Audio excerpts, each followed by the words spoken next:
وصحبه واتباعه أجمعين ليلا ونهارا في الطرفين.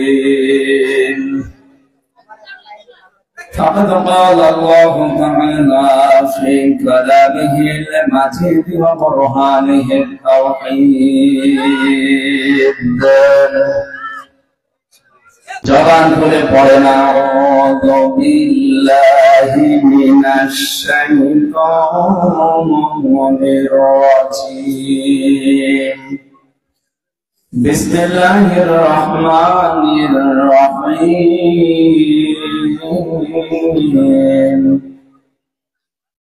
والذي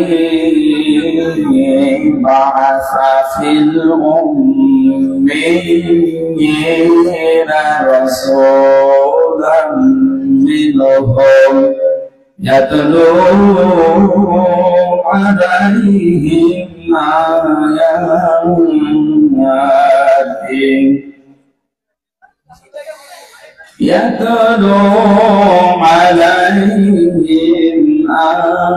آياته ويزكيهم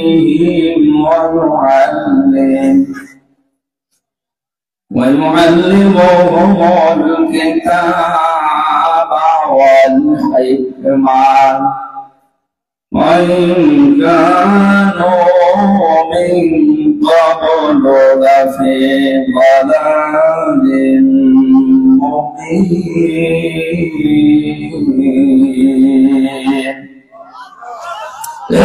صدقت يا ربنا. عن أبي هريرة رضي الله تعالى عنه قال قال النبي صلى الله عليه وسلم بعثت معلما إلى آخر الحديث. رواه ابن ماجه. وما زادهم إلا إيمانا وتسليما. اللهم صل على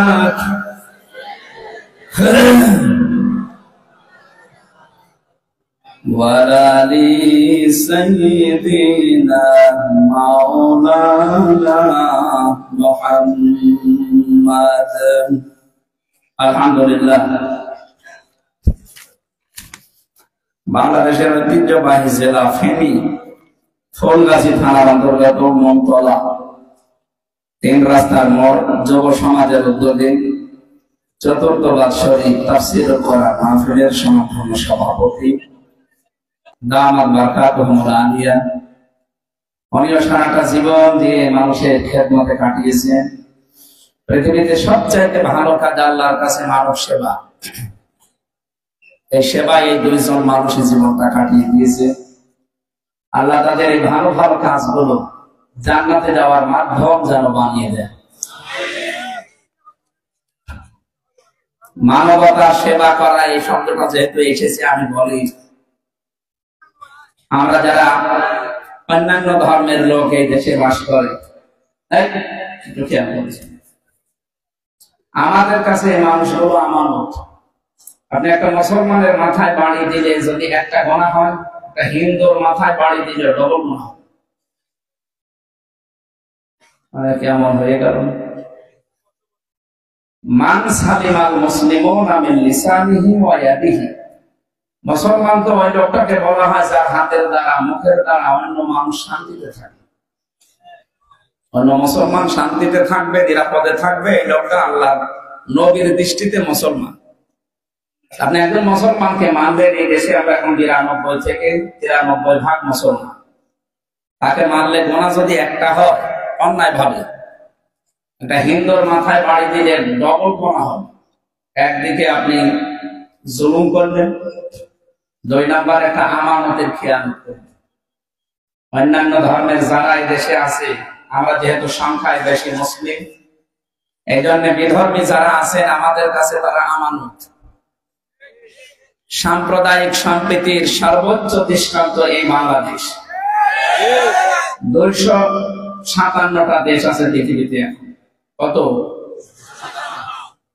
পৃথিবীর মানচিত্রের দিকে আপনি গণনা করবেন 257টা দেশ পাবে। আমার মনে হচ্ছে অতি শীঘ্রই আরো 6টা দেশ বাড়বে, সেভেন সিস্টার ভেঙে যাবে, 263টা দেশ হয়ে যাবে ইনশাআল্লাহ। কারণ দাদারা যা করছে, পৃথিবীর মানুষের দিকে আমরা দেখি তারা মাটি দিচ্ছে, কেউ গ্যাস পায়, তেল পায়, কেউ সোনা পায়, রূপা পায়, আর ওরা শুধু মন্দির পায়। যেখানে সেখানে না শুধু মসজিদে দিচ্ছে। কালকে একটা মসজিদ দিয়েছে। আপনারা আমাদের প্রতিবেশী, প্রতিবেশী তো পাল্টানো যায় না, স্বভাব পাল্টা। আপনাদের পূর্বপুরুষেরা সে আব্রাহাম আল্লাহর ঘরে হাত দিতে গিয়ে কাশফি মাকড় হয়ে গেছে, খুশির মতো হয়ে গেছে। আপনারা যা আরম্ভ করেছেন বাইতুল বাবরি মসজিদ থেকে শুরু করে যতগুলো মসজিদ ভাঙলেন, এই ধোয়া ধোয়া তুলে আল্লাহ কিন্তু ছাড়বে না। কারণ আপনি তো আমার শরীরে হাত দেননি, আপনি সরাসরি আল্লাহর ঘরে হাত দিয়েছেন। এই জন্য আমি আশা করবো আপনারা থামবেন, নয়তো সে গজব আসবে। ইন্নামা আমরুহু ইযা আরাদা শাইআন আইয়াকুলা লাহু কুন ফায়াকুন। আল্লাহ বলেন, আমি যদি কোনো কাজের ইচ্ছা করি শুধু বলি কুন হ, ফায়াকুন, সঙ্গে সঙ্গে হয়ে যায়। ওনাকে বাধা দেওয়ার মতো কারো শক্তি আছে না। এই জন্য আপনারা আল্লাহর ঘর অন্তত ভাঙা বন্ধ করেন। আপনারা আল্লাহর ঘর ভাঙছেন না, 210 কোটি মুসলমানের কলিজা ভাঙছেন।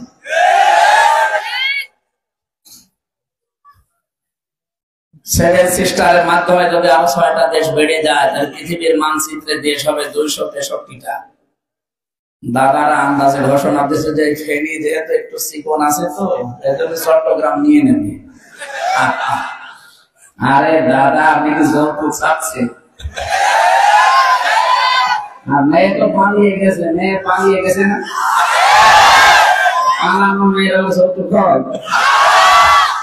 মেয়ের বিয়ে তো আমরা মানি না। তারপর যার সাথে গেছে এতদিন আপনারা বলবেন স্বামী স্ত্রী সম্পর্ক, ওর সাথে আমরা মেনে নিতে পারি, আমরা একটা মুসলমান জাতি।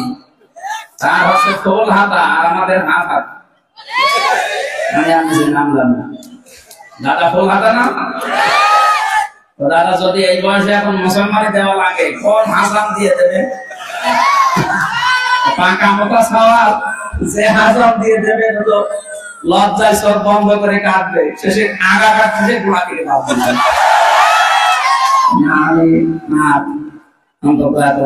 ঠিক না দাদারা, আপনারা আশা করছি মেয়েটা গেছে দেখে রাখে, বিয়ে করার সাপ যেন আপনার না থাকে। মুসলমান না হলে তো বিয়ে হবে না, আর এই বয়সে মুসলমানে দিতে গেলে সেটা অঘটন ঘটে যাবে। আমি 3 বছর জেলে ছিলাম, ফাঁসির কন্ডেম ছেলের ভেতরে এটা ঠনক মামলা দিয়ে আমার আটক করে রেখেছে। জেলা ছিল যিনি হিন্দু, দেবতোলা, যখনই প্রবেশ করত, যারাই আছে ভেতরে কয়েদি বলেন আর হাজতি বলেন, একবারে চিল্লিয়ে উঠতে ফুল হাতা আসতেছে। ফুল হাতা বসে তার মানে ও দাদার মুসলমানই দেওয়া নেই। এখানে যে দাদার কাছে আছে, ওনার সাথে যেহেতু বিয়ে কোনোদিনই জায়েজ না, জায়েজ হতে পারে যদি দাদা মুসলমান হয়। এছাড়া বাকারা 2 নম্বর পারা 14 নম্বর পৃষ্ঠা 4 নম্বর লাইনের 221 নম্বর আয়াতের মাঝের অংশে আছে, ওয়ালা তুনকিহুল মুশরিকিনা হাত্তা ইউমিনু। যতক্ষণ মুশরিক পুরুষ ঈমান না আনবে, কোন মুমিনা নারীর জন্য তাকে বিয়ে করা জায়েজ নেই। আমি এটাকে বানালাম, কোরআনের নির্দেশ বললাম, এই হিসাবে ওনার সাথে বিয়ে আমাদের নেই, জায়েজ নেই। মেয়েরা যেন ওইভাবে থাকে, শেষ বয়সে আবার যেন সমস্যা না হয়ে যায়। আমরা এই 206টা এই 63টা রাষ্ট্র যদি হয়, পৃথিবীতে মাত্র 57টা দেশ মুসলিম। হ্যাঁ, না 257টা দেশ আছে পৃথিবীতে, খালি 57টা মুসলমান রাষ্ট্র। আমি যা বলছি পড়ে পড়ে বলছি, আমার সব নোট করা আছে। 257টা রাষ্ট্র আছে তামাম দুনিয়ায়। এখন যদি এই 6টা বাড়ে, আমি হিসাব করে দেখলাম 263টা হবে। শুধুমাত্র মুসলিম দেশ আছে মাত্র 57টা। এই হিসাবে যত অন্য ধর্মের লোক আমাদের মুসলিম দেশে বাস করে তারা সবাই আমাদের জন্য আমানত। কি বলে তো? ওরা যাই করুক, ওয়ালা তাসুবুল্লাযিনা ইয়াদউনা মিন দুনিল্লাহ ফায়াসুবুল্লাহা আদওয়াম বিগাইরি ইলম। কোরআনে কারিমে আল্লাহ জানিয়েছেন, হে নবী, ওরা যদি আমাকে গালি দেয়, আপনি যেন আবার ওদের দেবতাকে গালি দিতে যাবেন না।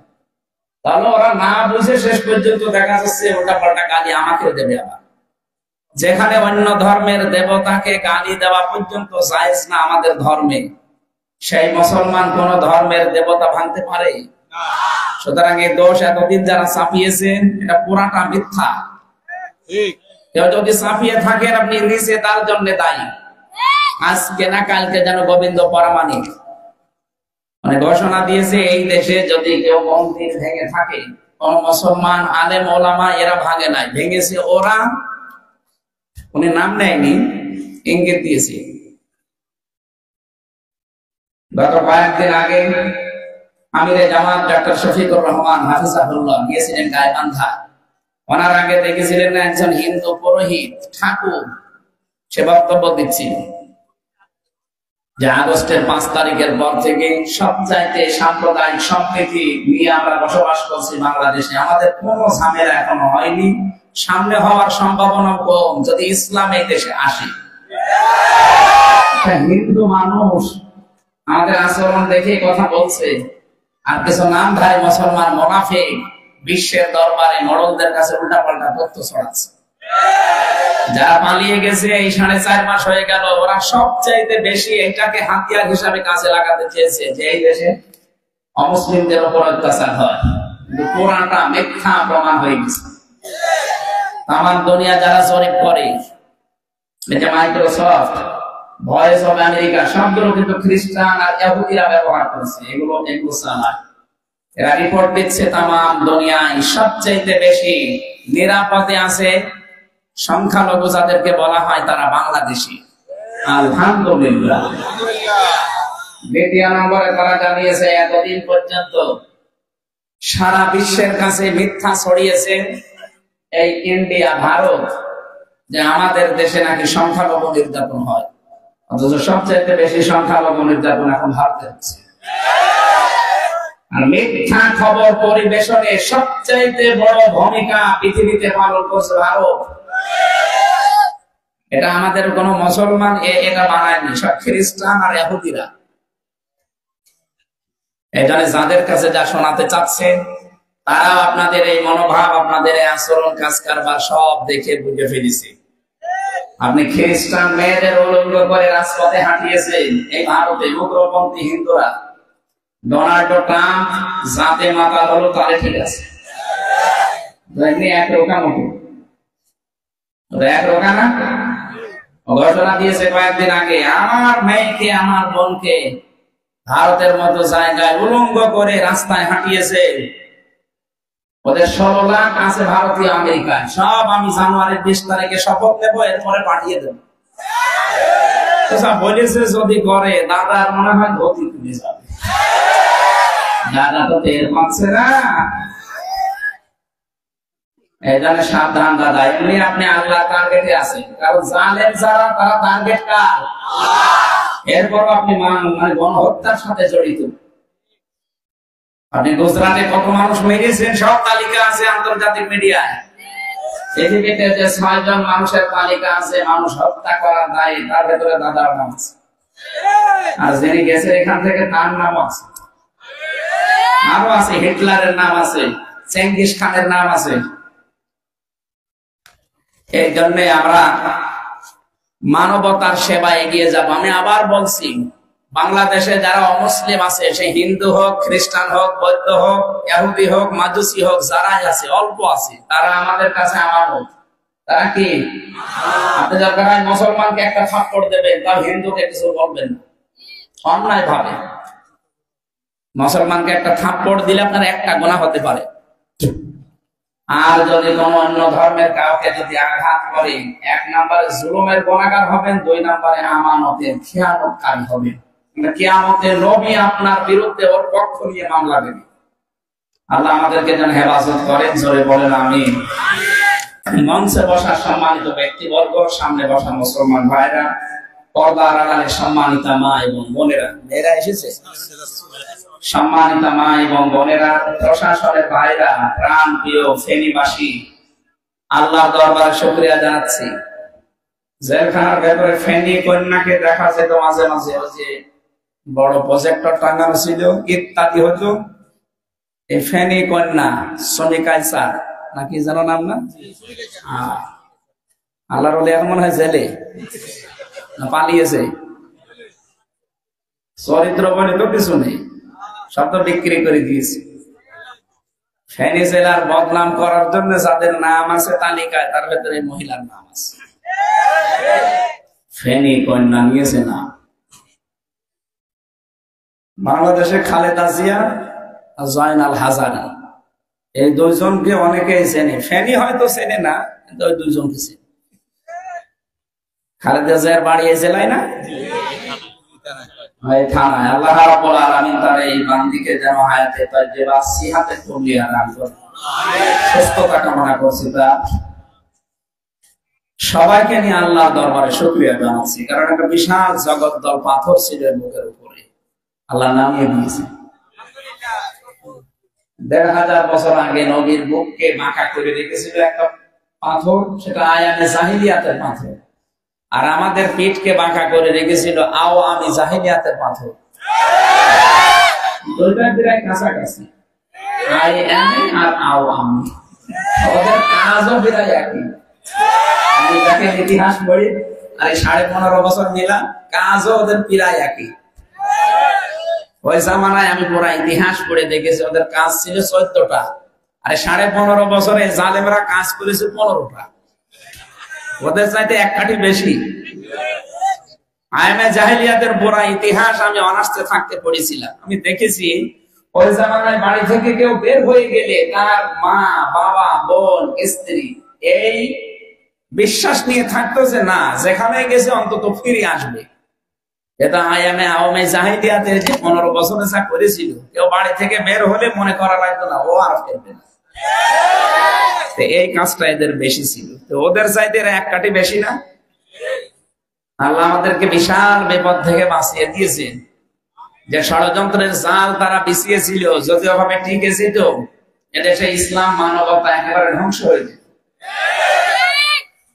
আল্লাহ আমাদেরকে যেন বাঁচিয়েছেন হাতে ধরে, এটা আমি খুশি হয়ে বলছি আলহামদুলিল্লাহ।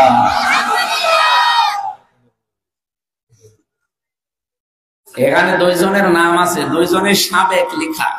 ওনারা তো আর রাজনীতিবিদ না, ওনারা প্রশাসনে কাজ করেছে সারাটা জীবন। এজন্য সাবেক অ্যাডিশনাল এসপি, সাবেক ওসি। আমাদের এখানে ওসি আছে, ফৌজদারি কি নাম স্যারের? ওয়াহিদ পারভেজ। আল্লাহ যে দায়িত্ব তার মাথার উপরে দিয়েছেন, এই পুরা থানাটার দায়িত্বে আছে, তা অভিভাবক আমাদের। আল্লাহ যেন তাকে হায়াতে তাইয়্যিবা সিহাতে কুল্লিয়া আর পুরাটা আছে কাজ পেয়েছে জনগণের সেবার মাধ্যমে জান্নাত অর্জন করার তৌফিক দেন।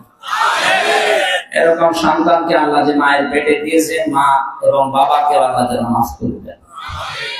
আমার দোলাভাই প্রশাসনে আছে যশোরে। বাংলাদেশের পুলিশদের কাজ আমি দেখেছি। এই মানুষগুলো যেভাবে কাজ করে জনগণের জন্য, এরা যদি নিজেদের একটা আলাদা বিভাগ পেত, তার কমান্ডে না চলে নিজেদের একটা আলাদা দিক বিভাগ থাকতো, যে নিজেরা নিজেদের মতো চলবে, তাহলে এই দেশে বহু অন্যায় বন্ধ করা সম্ভব। শুধু উপরের কথা শুনতে গিয়ে বাস্তবতায় অনেক কিছু করতে পারে না, হাত বাঁধা। আমরা চাই আবু সাঈদের মতো সবার হাত খোলা থাকবে। আমার মামলাটা কিছুদিন আগে খারিজ হয়ে গেছে, যে বিচারপতি আমার মামলা রায় দেবে বলে বসেছিল। অনেক কাগজপত্র দেখে বলছে যে কি দেখে রায় দেবে, এর ভেতরে তো কোনো মাল নেই, একেবারে খারিজ করে দিলাম। আমি বলতে গেলাম যে মাননীয় আদালত 3 বছর তো এটা আপনার কাছে ছিল, তখন তো বলতেন না কিছু। এখন বলছেন যে যা কিছুই পাচ্ছি না, এর ভেতরে কি দেখে বিচার করবো। উনি এইটাই বলতো যে হুজুর আমার হাত বাঁধা আছে কি এদেশে 1628টা চেয়ার আছে। কয়টা? এই চেয়ার না, 1628টা চেয়ার আছে, মেন চেয়ার। তারপরে তো ওসি সাহেবের একটা আছে। এই 1628টা চেয়ারের মানুষগুলো যদি হযরত ওমরের মতো হয়ে যায়, এ বাংলাদেশটা জান্নাত হতে মাত্র 16 দিন সময় লাগবে। কিন্তু এই মানুষগুলোকে নিঃস্বার্থ ভাবে কাজ করতে দেওয়া লাগবে। ওপরের কোন হেলো যেন এদের কাছে না আসে। আর আমরা এটা চাই। আমরা বারবার বলছি প্রশাসনকে আলাদা করে দিই।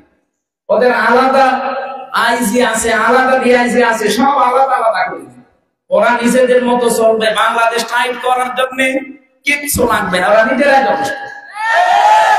ওরা যে কাজ করে, আমি তো কাজ থেকে দেখি, আমার গোলা ভাই যেহেতু আছে, সত্যি ওদের কাজ তো দিন রাত নেই, 24 ঘন্টা ডিউটি। বাংলাদেশে একটাই বিভাগ আছে যাদের 24 ঘন্টা কাজ, কোনো ছুটি নেই।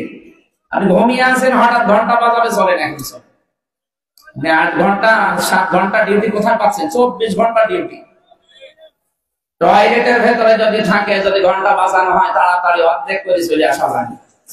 এরকম কঠিন দায়িত্ব যে মানুষগুলো পালন করছে, তাদের জন্য আমি মন থেকে দোয়া করছি। সারা বাংলাদেশের বিশেষ করে প্রশাসনে যারা আছে, আল্লাহ যেন তাদের এই কাজটাকে মানবতার সেবায় ইবাদত হিসাবে কবুল করে।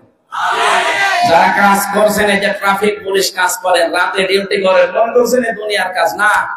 আপনি মানুষকে পাহারা দেওয়ার জন্য যে রাত জেগে আছেন, আপনার এই সওয়াব আল্লাহ জাহান্নামে দেবেন। এখান থেকে কুষ্টিয়া পর্যন্ত প্রায় 500 কিলোমিটার, 450 কিলোমিটারে যাওয়া আমার 5-7 জায়গায় অন্তত ওনারা পাহারা দিচ্ছে, যেন কোনো সমস্যা না হয়। এই জায়গাগুলোতে যাবার সময় যে মানুষগুলো রাত জেগে জেগে 2টা 3টা 4টা পর্যন্ত জেগে আছে, কি আপনি তাকে রাতের বেলা কি 5000 টাকা দিয়ে এসেছেন? মানে কত কষ্ট করে দায়িত্ব পালন করছেন। এই জন্য নবীজি 2টা চোখকে জাহান্নামে দেবে না বলে জানিয়েছে। একটা চোখ যারা মানুষকে পাহারা দেওয়ার কাজে লাগায়, 2 নাম্বার যারা রাতের বেলা কান্নাকাটি করে। আমরা এই 2 চোখের ভেতরে 1 চোখ ওনাদের, আর আমরা যারা রাতে কান্নাকাটি করি, আমাদের এই চোখ, এই 2টা চোখ যেন জাহান্নামের জন্য আল্লাহ হারাম করে দেন। প্রশাসনের উপরে এখনো পর্যন্ত মানুষ কিছু বিলা হয়ে আছে, রাগ করে আছে, কারণ ওনাদের কাজ কারবার কিছুদিন আমরা দেখেছি, এগুলো মানুষের আচরণ ছিল না। আমি রিমান্ডে যাদের পেয়েছিলাম 10 দিন, এগুলোকে মানুষ বললে আমার ঘৃণা লাগে। এগুলোর মানুষের আচরণ আমি পাই।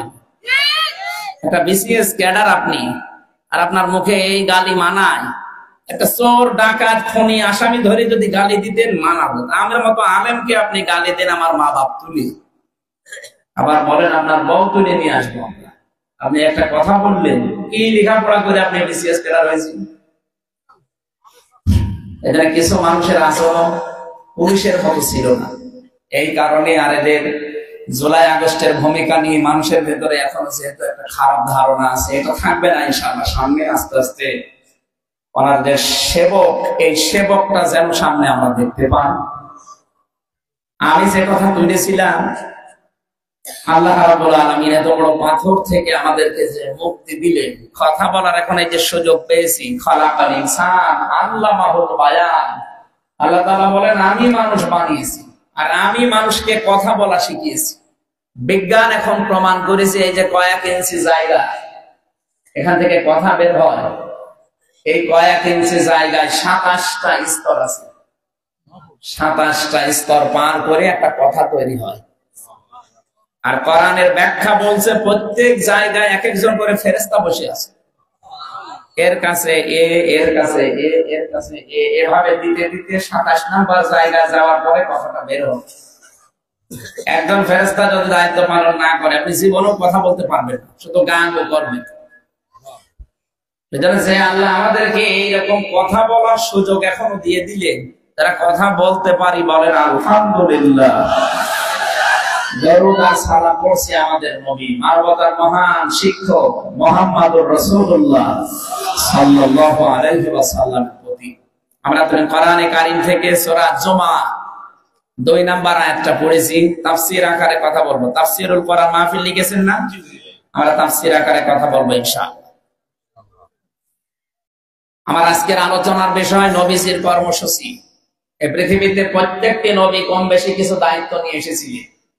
প্রতিটি নবীর দায়িত্ব ছিল দুইটা। কয়টা?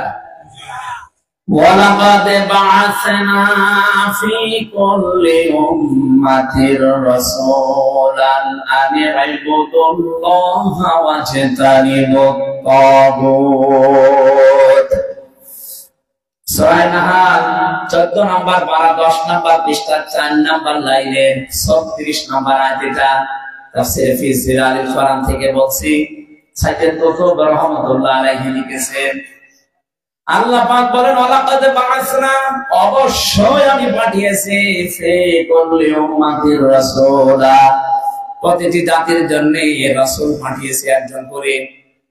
যত নবী আর রাসূল দুনিয়ায় পাঠিয়েছি প্রত্যেকের দায়িত্ব ছিল দুইটা, আনি ইবাদুল্লাহ। তারা এক নম্বরে মানুষকে জানিয়েছে তোমরা আল্লাহর ইবাদত করো। কার? এখন আল্লাহর ইবাদত করো এই শব্দটা কি? ইবাদাত এই শব্দটা ব্যাপক অর্থবোধক একটা শব্দ। এই শব্দ কোরআন শরীফের সামারাইজ করা। কোরআনে আল্লাহ যা দিয়েছেন ইবাদাতের ভেতরে আল্লাহ তাই দিয়েছেন। আমাদেরকে আল্লাহ বানিয়েছেন প্রথমে একটা উদ্দেশ্য নিয়ে, আমা খালাকুল জিন্না ওয়াল ইনসা ইল্লা লিয়াবুদুন। মানুষ আর জিনকে আমি তৈরি করিনি, বানাইনি, তবে বানিয়েছি ইল্লা লিয়াবুদুন, যেন তারা আমার ইবাদত করে। তাহলে মানুষকে আল্লাহ বানিয়েছেন কিসের? আরো জোরে বলেন। এখন ইবাদত যদি আমরা করি তার আগে একটা কাজ আল্লাহ আমাদের দিয়েছেন। ইবাদত করার আগে আমাদের ঈমান আনা লাগবে। ঈমান না আনলে আপনার ইবাদত কবুল। আরো জোরে বলেন। এক লেখার পরে যদি 10টা সৈন্য দিতে থাকেন, সংখ্যা বাড়তেই থাকবে, দাম বাড়বে। আপনি এক না লিখে যদি 1000টা সৈন্য দেন, দাম হবে। এই জন্য আমাদের আগে আনা লাগবে ঈমান, এরপরে ইবাদত। কোরআনে কারিমে যেখানে ইবাদতের কথা পাবেন, কোরআন শরীফের সামারাইজ এইটা দেখবেন, ইবাদতের আগে ঈমান আনো। ইন্নাল্লাযীনা আমানু ওয়া আমিলুস সালিহাতি কানাত লাহুম জান্নাতুল ফিরদাউসি নুজুলা। নিশ্চয় যারা ঈমান আনে এরপরে ভালো কাজ করে, আমলে সালেহ। আগে ঈমান না আগে ভালো কাজ? আপনি ভালো কাজ করলে দুনিয়ায় হয়তো এরকম কিছু দিয়ে আল্লাহ আপনাকে পুষিয়ে দেবে, কিন্তু ওটা যদি উভয় জগতে লাভবান হতে চান, আপনাকে আগে ঈমান আনা লাগবে। অফেনিবাসী খুব সত্য কথা, ইবাদতের আগে আপনাকে আগে করা লাগবে ঈমান। ঈমান আনার আগে আরেকটা কাজ আছে। কি? আপনি কি শুনতেছেন? আমাদের আল্লাহ বানিয়েছেন ইবাদতের জন্য। ইবাদত করতে হলে আগে লাগবে ঈমান। ঈমান আনার আগে আরেকটা কাজ আছে। কি? তাওহীদ ছেড়ে দেওয়া লাগবে। কোরআনে কারীম জানাচ্ছে, ফামাইয়াকুফুর বিত-তাগুতি ওয়া ইউমিন বিল্লাহ। কোন মানুষ যদি ঈমান আনতে চায়, তার প্রথম কাজ হবে সে যেন তাগুত ছেড়ে দেয়।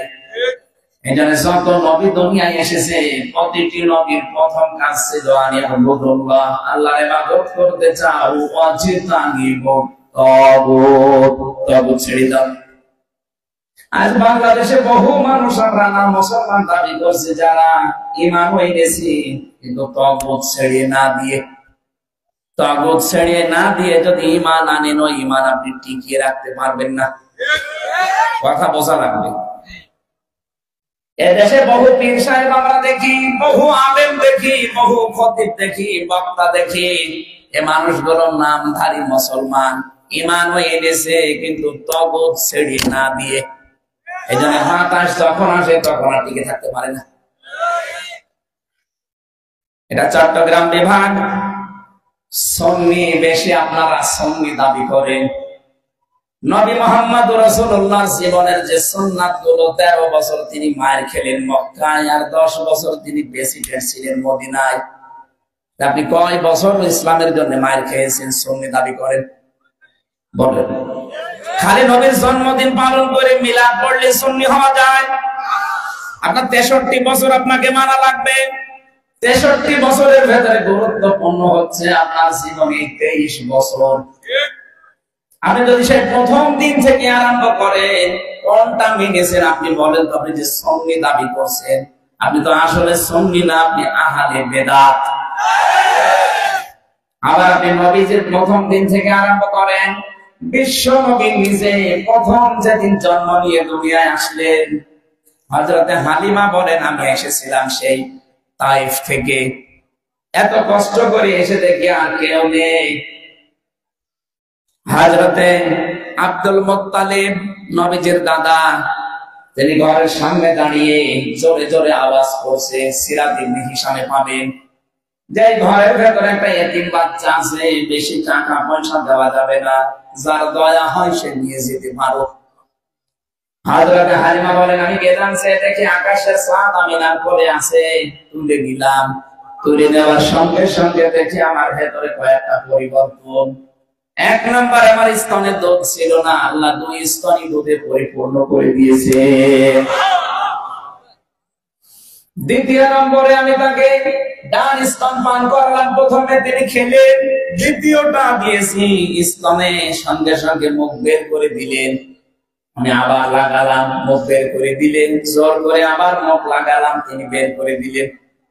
চোখের ইশারা দিয়ে যেন আমাকে জানাতে চায়, মা হালিমা জোর করেন কেন? ডান স্তন এটা আমার অধিকার ছিল, হক ছিল, আমি পান করেছি। বাম স্তন এটা আমার অধিকার না, এটা আমার দুধ ভাই আব্দুল্লাহর অধিকার। আমি জানি আপনার আরেকটা ছেলে আছে। এ দুনিয়াতে তো ভাইয়ের হক নষ্ট করার জন্য আমি আসি না, এসেছি ভাইয়ের হক ফিরিয়ে দেওয়ার জন্য।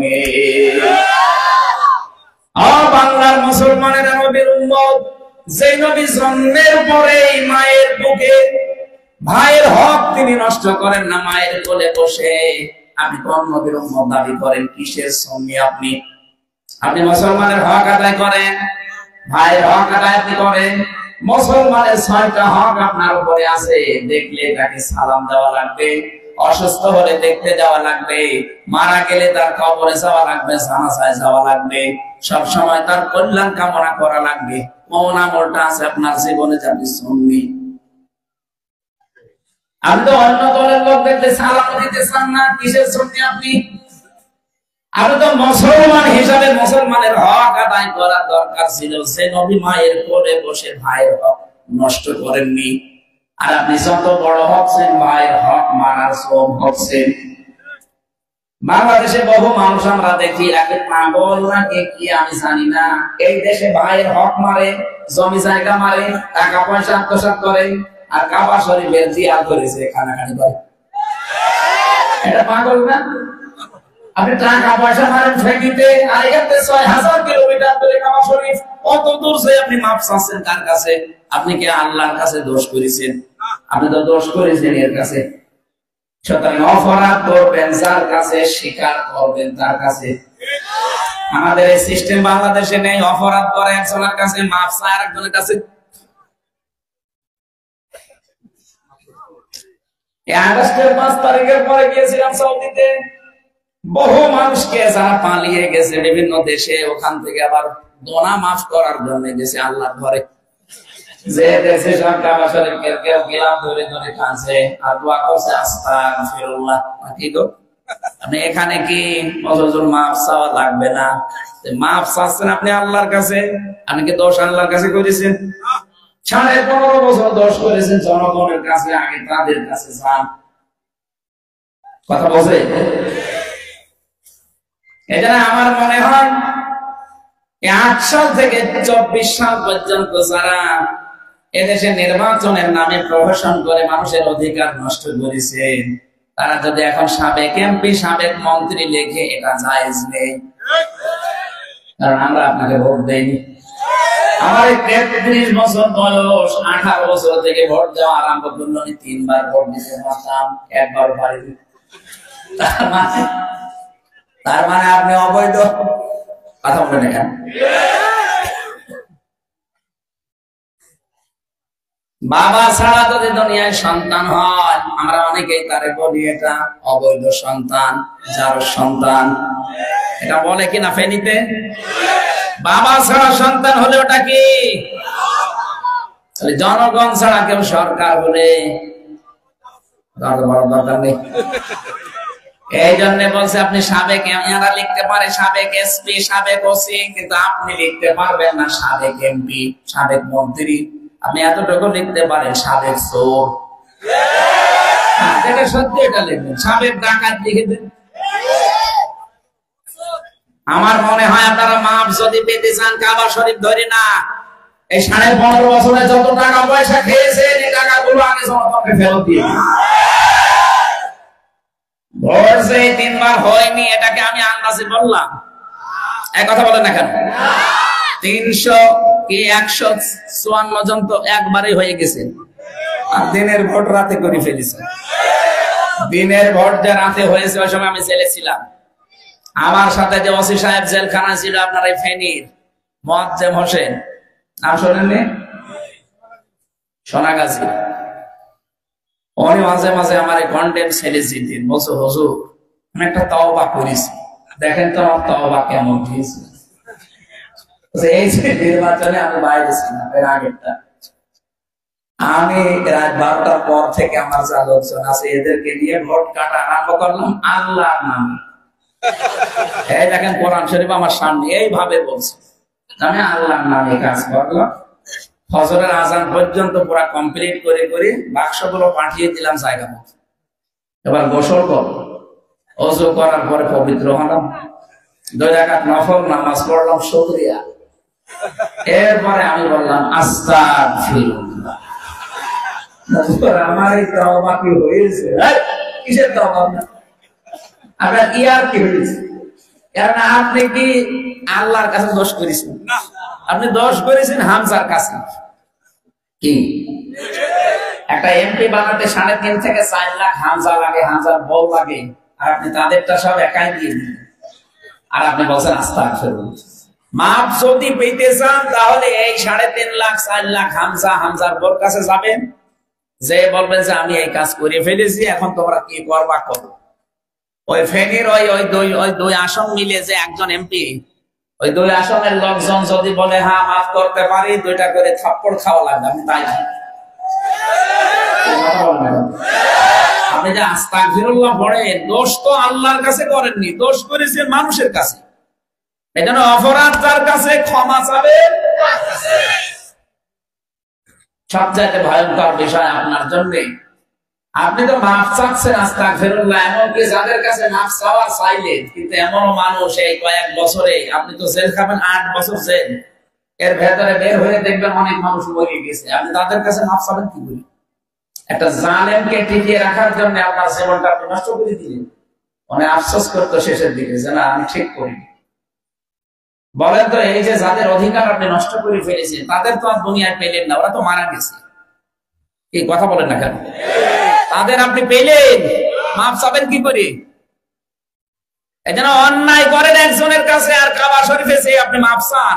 আর নবীজি নিজে মায়ের কোলে বসে ভাইয়ের হক নষ্ট করেননি। হালিমাকে বুঝিয়েছেন, হে মা, এটা আমার হক ছিল, আমি পান করলাম, এটা আমার জোর করবে না। আমি ভাইয়ের হক নষ্ট করার জন্য দুনিয়ায় আসি না, এসেছে ভাইয়ের হক ফিরিয়ে দেওয়ার জন্য। এই নবীর উম্মত না আমরা? আপনি নবীর জীবনী মানেন কি মানেন? প্রথম দিনই তো মানেন না। এরপরে নবীর আসল জীবন যেটা নবুয়তের জিন্দেগি, 40 থেকে 63, এই 23 বছর। 23 বছরের দিনে 13 বছর মায়ের খেলেন, 10 বছর রাষ্ট্র চালালেন। আপনি কি করেছেন? সুন্নি যে দাবি করেন, কি করেছেন আপনি? 13 বছরের একটা বছর আপনার জীবনে মায়ের খাওয়ার কোন সুন্নত আছে? মেজে তাহেরি ভাই সুন্নিয়াতের দাবি করে, পুলিশ বলে কয়েকদিন আগে তাড়া দিয়েছিল, দৌড়ে দিয়েছে।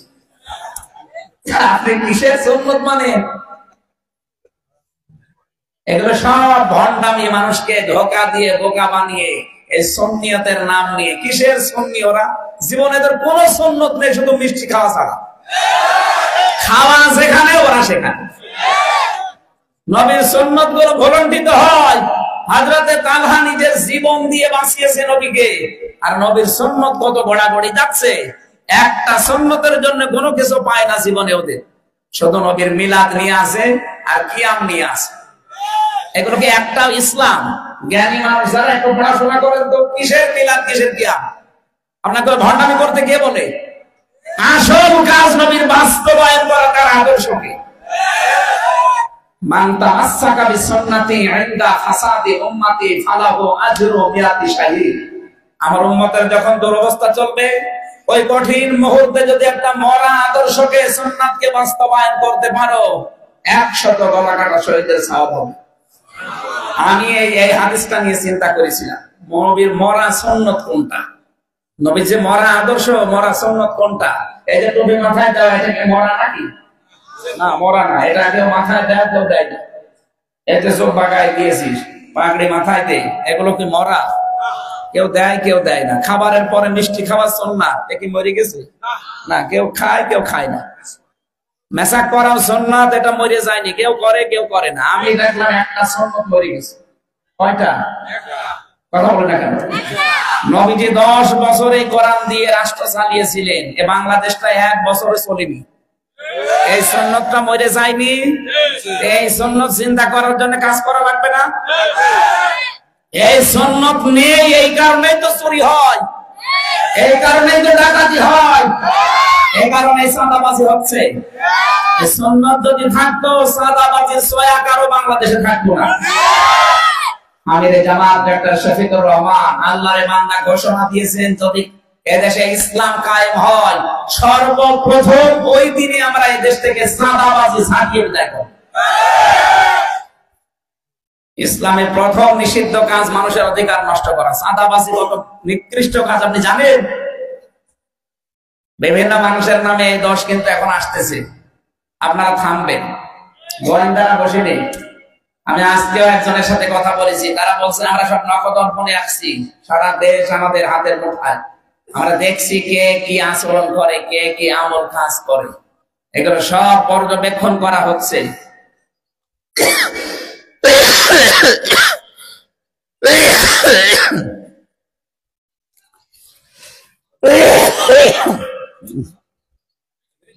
না, কিছু লাগবে না।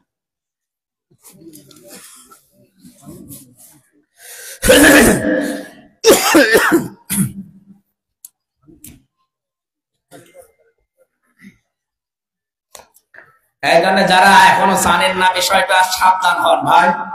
অনেকে দেখছে বিভিন্ন জেলা থেকে নাম আসতেছে, আজকেও বরিশাল, নারায়ণগঞ্জ, এদিকে কুড়িগ্রাম, এরপরে কাউরান বাজার, এই 4টা দেখলাম। যারাই করছেন আপনারা থামেন। চাঁদাবাজি করবেন এই জন্য এতগুলো মানুষকে জীবন দিয়ে গেল নাকি? 2732 জন মানুষ মারা গেছে। 2780 জন মানুষ এখনো হাসপাতালে বেডে কাতরাচ্ছে, কারো হাত নেই, পা নেই, চোখ নেই, অন্ডকোষ উঠে গেছে, আর আপনি এখন চাঁদাবাজিতে লেগেছে। সব কিন্তু মনিটরিং হচ্ছে।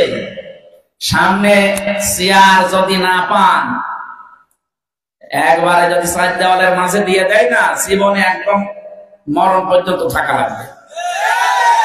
কারণ আইন সামনে এরকম কড়াকড়ি হবে।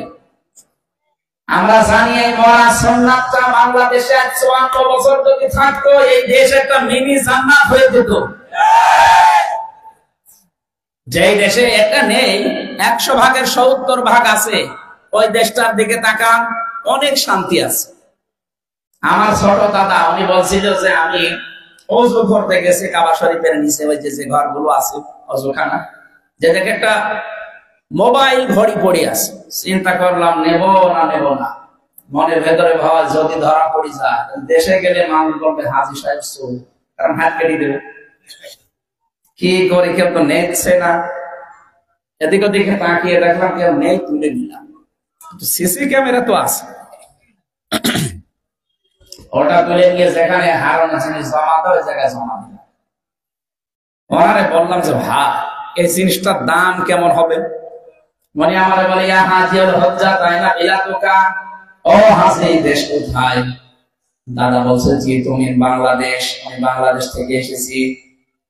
উনি ওনার ভাষা দিয়ে বলছে, হাজি এটা আপনার দেশের টাকার যে মূল্য, ওই সময় তখন প্রায় 16 সাল, 72,000 টাকা কমপক্ষে হবে এই ঘড়িটার দাম। কত? 72,000 টাকার ঘড়ি পড়ে আছে, কেউ নিচ্ছে না।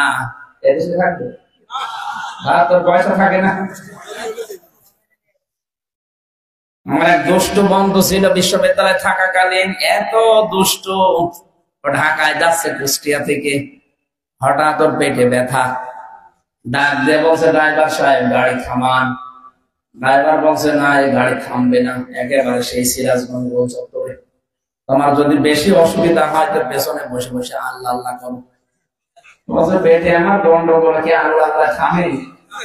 পেছনে যে দেখছে একটা সিট খালি করে আছে, পলিথিন দেয় বমি করার জন্য, ওটা নিয়ে 2 সিটের মাঝে বসে ওই কাজ করেছে। চিন্তা করছে যদি রেখে নিয়ে যায় আমার তো বদনাম হয়ে যাবে। পেছনে জানালা খুলে ফেলে দেবে। আসছিল পেছনে মোটরসাইকেল, মোটরসাইকেল চিন্তা করছে কি গো পড়লো কি, নতুন রুমালে মুড়িয়ে ফেলে দিয়েছে। পকেট থেকে একটা রুমাল বের করে 4 কোনা করে বেঁধে ফেলে দিয়েছে। ও বলছে আমি তাকিয়ে দেখলাম, লোকটা এদিকে তাকিয়ে তুলে দিই। ও বাড়ি থেকে টের পাবে যে অন্য তুলছে বিশেষ। আমার বলছিল হামজা, আমার পায়খানা বেশি নিরাপদে নেই, কিন্তু এই মরা সুন্নাতটা যদি চিন্তা থাকতো, পায়খানা স্বর্ণের টোপলা ফেলে দিলে কেউ নিত না। ওটা যখন হয়েছে তোর কাছে আমানত, কথা বল না কেন? এটাই মরা সুন্নাত ভাই। ওই খাবারের পরে মিষ্টি খাওয়া, ওটা এখন কেউ খায় না, মরে যায়নি। ওই বছরে বছরে খালি মিলাদের নাম নেই, কিয়ামের নাম নেই, ইয়া নবী সালাম আলাইকা, খালি মিষ্টি আর খিচুড়ি, এগুলো মরে যায়নি, মানুষ করছে, মরে গেছে। এটা একটা বছর চলে না, 5 বছরের হাতে তুলে দিন তো। নবীজি 13 বছর কষ্ট স্বীকার করে 10 বছর কোরআন দিয়ে রাষ্ট্র চালিয়েছিলেন, বলেছিলেন খায়রুল করনি, আমার যুগ শ্রেষ্ঠ যুগ। আর আমরা যেহেতু 15 বছর অন্তত জুলুম নির্যাতনের শিকার হয়ে গেছি, বাকি 10 বছরের হাতে তুলে দেবেন। বাংলাদেশ যদি 10 বছরে মিনি জান্নাত না হয়, আমি এই দেশ থেকে অন্য দেশে চলে যাবো। যান,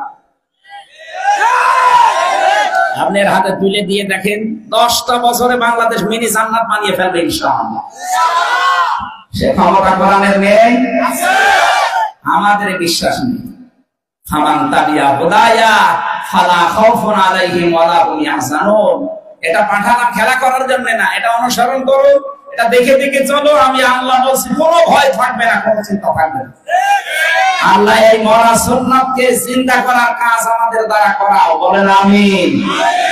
নবীজি যে 4টা দফা নিয়ে এসেছিলেন কর্মসূচি, সূরা জুমআ, কোন সূরা? ওরা কোরআন শরীফে এরকম আয়াত 4 জায়গায় আছে। সূরা বাকারার 129 নম্বর আয়াত, সূরা বাকারার 151 নম্বর আয়াত, সূরা আলে ইমরানের 164 নম্বর আয়াত, আর সূরা জুমার 2 নম্বর আয়াত। 4টা আয়াতের মূল কথা একই। আল্লাহ পাক ওই সময়ে যখন সামসামে খপ্ত পৃথিবী, বেগাইরি লিওয়াদিন গায়রি সারিউন, আল্লাহ রাব্বুল আলামিন বলেন এমন একটা জায়গা যেখানে গাছপালা, পশু পাখি কিছুই জন্মাতো না, কোন ফল ফুল হতো না, এইরকম কঠিন জায়গায় হযরতে ইব্রাহিম, হযরতে ইসমাঈল আর হাজেরা আলাইহিস সালাম, হযরতে ইব্রাহিম দোয়া করেছিলেন ওই সময় 4টা, রব্বানা ওয়া বা'আস ফীহিম রাসূলাম মিনহুম ইয়াতলু আলাইহিম আয়াতিহি ইলা আখির আয়াত। নবী ইব্রাহিম আলাইহিস সালাম আমাদের জাতির পিতা, তিনি দোয়া করেছিলেন, মাবুদ এখানে তুমি পাঠাও এমন একজন রাসূলকে, যে রাসূল 4টা কাজ দুনিয়াতে করবে। 1 নম্বরে ইয়াতলু আলাইহিম আয়াতিহি, যিনি তেলাওয়াত করে শোনাবে তোমার আয়াত।